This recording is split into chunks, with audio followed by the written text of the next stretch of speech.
இதே வந்து மலையாளத்துல வந்து கருப்பு எப்படி போயிட்டு இருக்கு, இப்போ இந்த படம் வந்தா உங்களுடைய இமேஜ் எப்படி இருக்கும் தமிழ்நாட்டுல? நல்லா இருக்கும். அவருக்கு இந்த ஃப்ரைடே ஒரு லவர் பாய் ஒரு படம் ரிலீஸ் ஆகுதுங்க நாளைக்கு. அவருக்கு நிறைய இமேஜ் இருக்கு கேரளால. ப்ரொடியூசர் சார், சின்ன சின்ன ஆசையான நாளைக்கு ஒரு ரொமான்டிக் ஃபிலிம் ரிலீஸ் ஆகுது அவருக்கு. ப்ரொடியூசர் சார் சார் இல்ல ப்ரொடியூசர் சொல்லுங்க. பேசும்போதெல்லாம் நீங்க ஒண்ணு சொன்னீங்க, அந்த டெரரிஸ்ட் குரூப்பை பத்தி நாங்க பேசல, அந்த டெரரிஸ்ட் குரூப். அந்த டெரரிஸ்ட் குரூப்னா யாரு? எங்களை டெரரிஸ்ட் தான் சொல்றீங்களா? ஆஹா, அதாவது அந்த டெரரிஸ்ட் குரூப்னு சொல்ல அந்த வார்த்தை ஏன் பயன்படுத்தி இருக்குன்றது வெளி கண்ட்ரியில சேர்ந்தவர் தான் பயன்படுத்தி இருக்காங்கன்னு சொல்றேன். அதுதான் சொன்னேன், அதுதான் மென்ஷன். அதாவது இன்னொரு வேற்று கண்ட்ரியில சேர்ந்த ஒருத்தர் தான் அந்த வார்த்தையை வந்து நம்ம ஆளுங்களை அது சொல்றாங்க. அதுதான் அந்த கதைக்களம்னு சொல்றேன் நான். நீங்க எங்க மனநிலையில தான் இருக்கீங்க, டெரரிஸ்டா நினைக்கலாம் இல்ல. அதே மாதிரி இன்னொரு கேள்வி, அனந்தன் காடு நீங்க டைரக்டர் ஹீரோ எல்லாம் சொல்றத பார்த்தா தமிழருக்கும் ஆனந்த காடா இருக்கும்னு நினைக்கிறேன். கண்டிப்பா ஆனந்த காடா இருக்குமான்னு தெரியல சார், தப்பான காடா இருக்கு. நிச்சயமா நண்பர்களே, தயவுசெய்து இப்ப நீங்க இந்த கேட்ட கேள்விகள்ல இதோட முடிச்சுட்டு இதை தமிழ்லா பண்ணாம பாசிட்டிவா சப்போர்ட் பண்ணி நான் நம்புறேன். இல்ல இது ரியா சார், இது வந்து படம் வரும்போதுதான் இது போவோம். நம்ம இது கொஞ்சம் இன்டென்ஸான ஒரு ஸ்டோரி உங்ககிட்ட இப்ப ரிவீல் பண்ணா அதோட சாரஸ்யம் போயிடும்.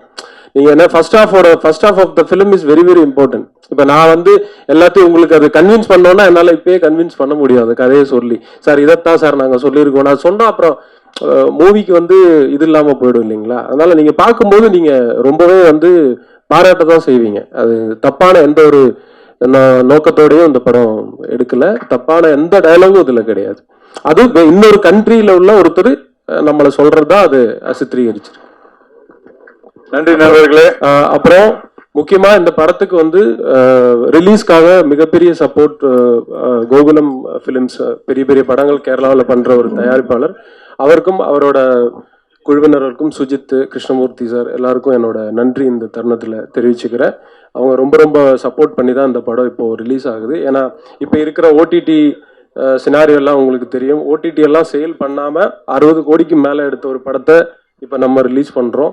முழுக்க ஆடியன்ஸை நம்பி தான் நம்ம ரிலீஸ் பண்ணுறோம், கடவுளையும் நம்பி ரிலீஸ் பண்ணுறோம். Thank you so much. தேங்க்யூ. இதான் சார் ரெஸ்பான்ஸ் எப்படி இருக்கு? எங்களுக்கு ரொம்ப நாளா ஒரு டவுட், நீங்க உண்மையிலேயே இன்னோசென்ட் மாதிரி நடிக்கிறீங்களா? அப்புறம் ஆர்யா சாரை பத்தி கேள்விப்பட்டிருக்கீங்களா? நீங்க வந்து மலையாளத்தில் இருக்கும்போது அவரை பத்தி இங்கெல்லாம் வந்து ஹீரோயின் கூட அவ்வளவு ஃப்ரெண்ட்லியா இருப்பாரு, காசிப் அப்புறம் நிறைய இருக்கும். அந்த மாதிரிலாம் நம்மளுக்கு சான்ஸ் கிடைக்கணும், அவரை பத்தி கேள்விப்பட்டிருக்கீங்களா? உங்க ஒப்பீனியன் என்ன? இது ரொம்ப நல்ல கேள்விப்பா. இது இந்த மாதிரி எல்லாம் யாரும் கேள்வி வைக்க முடியாது. அவர் உங்க வயசுக்கு வந்து அனுப்பல இல்லையா? அவர் சைல்ட்ஹுட் கேட்கிறியா நீ? நான் சாரை நடிக்கிறதெல்லாம் பார்த்து ஆச்சரியப்பட்டிருக்கேன். கூட நடிக்கிறதுக்கு இப்போ ஒரு அவசரம் கிடைச்சது இப்பதான். அது பெரிய விஷயமா எனக்கு சொப்னம் மாதிரி தான் இந்த படம் முடிச்சு வரைக்கும். அவர் நடிகரை பற்றி கேட்கலாம் சார், வேற ஏதாவது கேட்கலாம். ஆமா, இது அப்படி இல்லையா?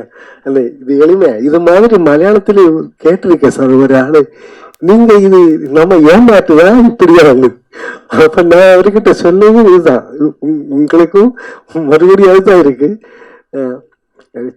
ஒரு വളരെ சின்னதுல நான் சினிமா இல்ல வந்து சேர்ந்தேன், அது காஸ்டியூம் பண்றதுக்காகத்தான். அப்போ என் உடம்பு அவ்வளோ ஏதோ எனக்கு நிறைய அந்த மாதிரி பேர்கள் இருக்கு, நீர்க்கோழி, நத்தலி, சுண்டலின்னெல்லாம் நிறைய பேர் இருக்கு, கொடைக்கம்பி என்னெல்லாம். அதுக்கு தகுந்த ஓடிதான் என்னுடையது.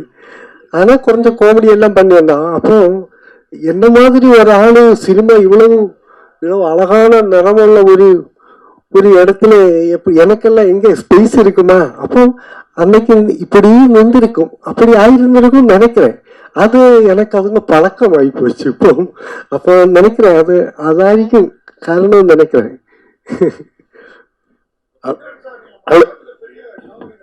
Sir hello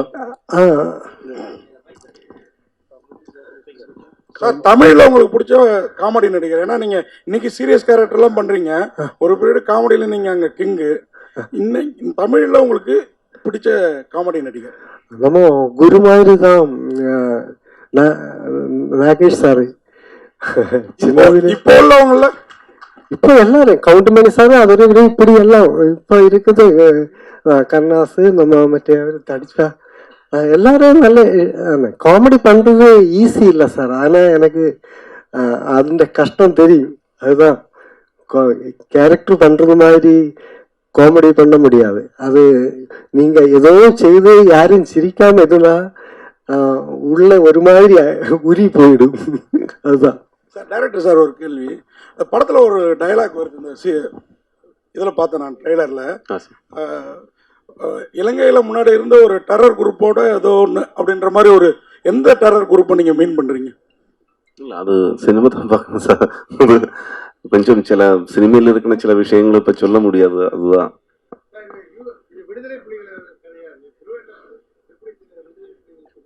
sir. இது 80s எண்டில் 91 நடந்த ஒரு சில ரியல் இன்சிடென்ட்ஸும் இதில் வச்சிருக்கு. ஆக்சுவலி ரியல் இன்சிடென்ட்ஸ் அல்ல. டுவாண்டத்தும் அது சம்பந்தமான அது അവിടെ വരുന്ന ക്യാരക്ടേഴ്സിന് ചില ബാക്ക് ഡ്രോപ്പുകൾ കാട്ടുது. அதுதான் டைரக்ட் சார். எங்களுக்கு தெரிஞ்சு வீரப்பங்காடு சந்தனக்காடு தான். இது அனந்தன் காடு. അനന്തൻ കാട് ஆர்யா வேற கன்னு வச்சிருக்காரு. வீரப்பனுக்கு பதில் அவரு காட்டுல சந்தனம். അനന്തൻ കാട് ട്രിവാൻഡ്രത്തിന്റെ ഓൾഡ് നെയിം தான் അനന്തൻ കാട്. அதுதான்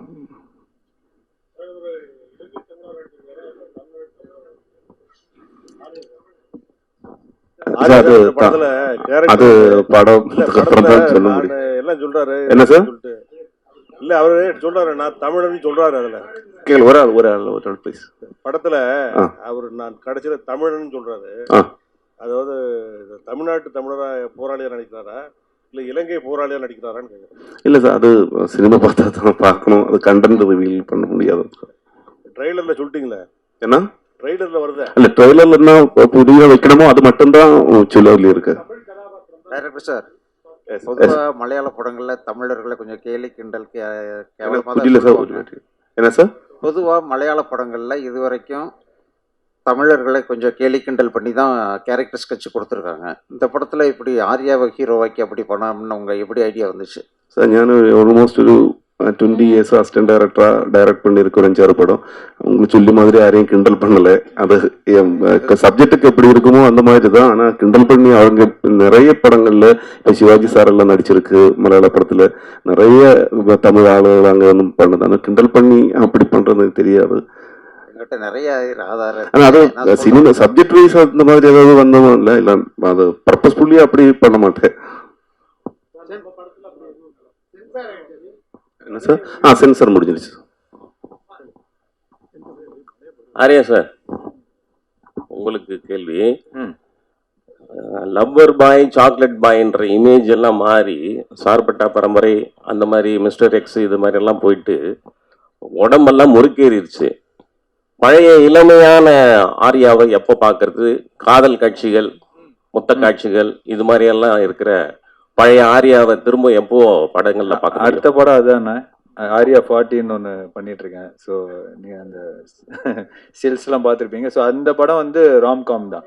ஒரு ஜாலியான ஒரு இப்போ ராஜா ராணி மாதிரியான ஒரு நல்ல அழகான ஒரு ராம்காம் தான். Right sir. ட்ரெய்லர்லேயே ஒரு டெரரிஸ்ட்னு சொல்லி அதுக்கு முன்னால் ஒரு கெட்ட வார்த்தை சொல்கிறீங்க. அது வந்து மறைமுகமா வந்து தமிழ்நாட்டில் புரியல. ஒரு கெட்ட வார்த்தை சொல்லி டெரரிஸ்ட் குரூப் அப்படிங்கிற மாதிரி ஒரு லைன் வருது ட்ரெய்லர்ல. உங்களுடைய பார்வை வேற, தமிழ்நாட்டு தமிழ் ஜனங்களுடைய பார்வை வேற. ஏன்னா எங்களுடைய வழி, எங்களுடைய இது வேற. அந்த டெரரிஸ்ட் குரூப்புங்கிறத வந்து நீங்க எப்படி காமிக்கீங்க? பாசிட்டிவாவா நெகட்டிவா? ஏன்னா எங்களுக்கும் ஃபீலிங் இருக்கும். நாங்கள் 1 லட்சம் 2 லட்சம் பேரை இழந்திருக்கோம். நிறைய பிரச்சனைகள் இருக்கு. உங்களுடைய தாய்மொழி இருக்கு. மலையாள படங்கள்னால கேட்குறோம், இது எப்படி காமிக்கிறீங்க? இந்த படம் அந்த நீங்க மென்ஷன் பண்ற டெரரிஸ்ட் குரூப்பை டீஃபைம் பண்ணி ஒரு ஷாட் கூட கிடையாது. அவங்களுடைய லைஃப் தான் இந்த படம் ஃபர்ஸ்ட் ஹாஃப்ல. ஓகேங்களா? அவங்களோட லைஃப்பும் ட்ரிவாண்ட்ரத்தில் உள்ள சாதாரண ஒரு காலனியில் உள்ள ஒரு 4 பேரோட லைஃப்பும் இணைந்து சித்திரீகரிக்கப்பட்டிருக்கிற ஒரு படம். ஓகேங்களா? அதில் நீங்கள் சொன்ன அந்த கெட்ட வார்த்தை பேசுறது வந்து வேற்று கண்ட்ரியில் சேர்ந்தவர். ஓகேங்களா? அதை அந்த இடத்துக்கு தேவைப்படுறதுனால வச்சிருக்கோம். சென்சாரும் பாஸ் ஆயிடுச்சு. இவங்களே இழிவுபடுத்தி பேசல. அது அவங்க யூஸ் பண்ற வார்த்தை. அது இல்லைன்றது நமக்கு தெரியும், நம்மளோட உணர்வு தான் அந்த படத்தில் பேசியிருக்கோம். அந்த மாதிரி தப்பான எந்த ஒரு இதோடையும் நம்ம அதை பண்ணலை, கையாளலை. அதை நீங்கள் உறுதியாக படம் பார்க்கும்போது தெரியும். அந்த இடத்துக்கு ஏன் அந்த வார்த்தை தேவை அப்படின்னா, அவன் ரைடு வரும்போது அப்படி தான் பேசுவான். ஒரு வேற்று கண்ட்ரியில் சேர்ந்த ஒருத்தர் நம்ம ஆளுங்களை அப்படி தானே பேசுவான், டெரரிஸ்ட் தானே பேசுவான். அதனால அது யூஸ் படுத்திருக்கு, அவ்வளோதான். அது திரைக்கதையில் வந்து சென்சார் போர்டு கன்வின்ஸ் ஆகி அது நம்ம ஆளுங்களுக்கு எகென்ஸ்டாக இல்லை அப்படின்றதுனால தான் அதை அலோவ் பண்ணியிருக்காங்க. ஸோ அந்த சந்தேகம்லாம் எதுவும் வேணாம் உங்களுக்கு. நம்ம அந்த மாதிரி டீஃபேம் பண்ணி ஒரு சின்ன ஷாட்டு கூட கிடையாது, சரிங்களா? நம்மளோட சஃபரிங்ஸ் தான் இருக்கு படத்தில் கொஞ்சம். ஓகே சார், எல்லா கதையும் இப்போ சொல்ல முடியாது இல்லை சார். சார் அப்போ படத்தில் படம் என்ன சார்? இப்போ படத்தில் நீங்கள் என்ன சார் பார்ப்பீங்க? முழுக்க கிடையாதுங்க, நான் தான் சொல்லிட்டேனே. அது கொஞ்சம் கேரளாவில் சேர்ந்த ஒரு 4 பேரோட கதை. இது ரெண்டும் இணைஞ்சுதான் இந்த கதை இருக்கு. ஸோ படத்தை பாருங்க சார், உங்களுக்கு பிடிக்கும்படி தான் இருக்கும். நீங்க படத்தை பார்த்து இது பண்ணுங்க. தேங்க்யூ. ஆரியாண்ணா இங்கண்ணா, அதாவது நீங்க வந்து தமிழர்களுடைய வலி வேதனை வந்து உங்களுக்கு நல்லாவே தெரியும். அதாவது ஈழத் தமிழர்களை பத்தின எல்லா வலி வேதனைகளும் நல்லா அறிஞ்சவங்க தான் நீங்க. இந்த படத்துல வந்து எங்கேயாவது ஒரு இடத்துல நம்ம தமிழர்களுடைய மனம் புண்படுற மாதிரி ஏதாவது காட்சியில நீங்க நடிச்சிருக்கீங்களா? ஏன்னா நீங்க மகாமுனி மாதிரி நல்ல படங்கள்லாம் நடிச்சிருக்கீங்க. இந்த படத்துக்கு இந்த ஸ்டோரி வந்து உங்களை எங்க இம்ப்ரெஸ் பண்ணுனது, அதை பத்தி சொல்லுங்க.